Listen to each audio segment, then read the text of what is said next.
Viral di media sosial terkait para tokoh dari beragam elemen masyarakat yang dipanggil DPD RI pada 28 Oktober lalu membahas Fufufafa.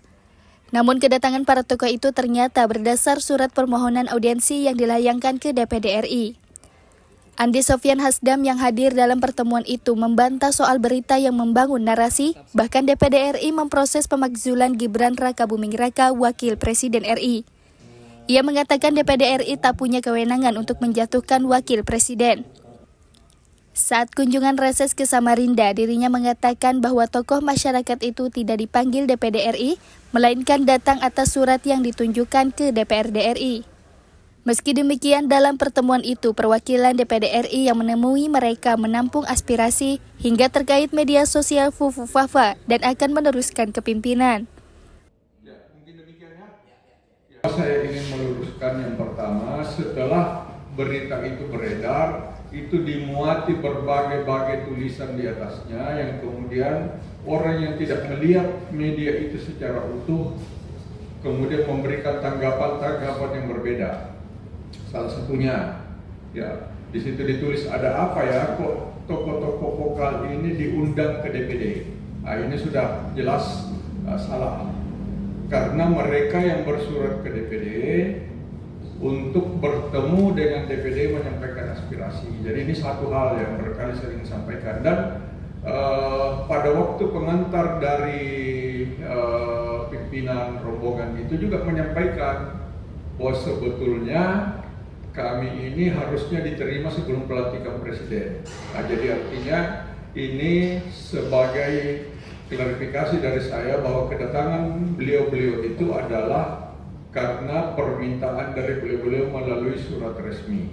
Kemudian ditulis lagi di berita yang beredar itu bahwa DPD RI sedang memproses pemaksulan Gibran Rakabuming Raka. Nah ini kan kalau orang yang tidak mengerti konstitusi itu bisa ditelan bulat-bulat. Tidak ada kewenangan DPD untuk menjatuhkan wakil presiden. Ya, ini perlu diketahui. Jadi ini kalau orang, ya sekali lagi saya katakan, kalau orang yang rajin mengikuti berita, dia putar media itu secara lengkap, ya apa yang disampaikan oleh perwakilan kelompok itu, apa yang disampaikan Pak Tamsil Lindrung, apa yang saya sampaikan pada waktu itu tidak ada yang salah. Tetapi yang salah kemudian adanya tambahan-tambahan pada berita itu sehingga betul-betul seolah-olah DPD ini sedang mempersiapkan proses pemaksulan wakil presiden. Nah ini yang berkali kami ingin luruskan kepada teman-teman media supaya jangan ada yang salah pengertian. Termasuk misalnya kaos yang bertuliskan Adili Jokowi. Itu juga coba dilihat peristiwa kejadiannya. Waktu selesai acara, mereka mengatakan ini ada oleh-oleh.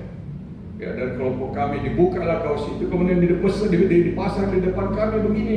Kami sendiri belum tahu apa isinya. Kemudian disuting.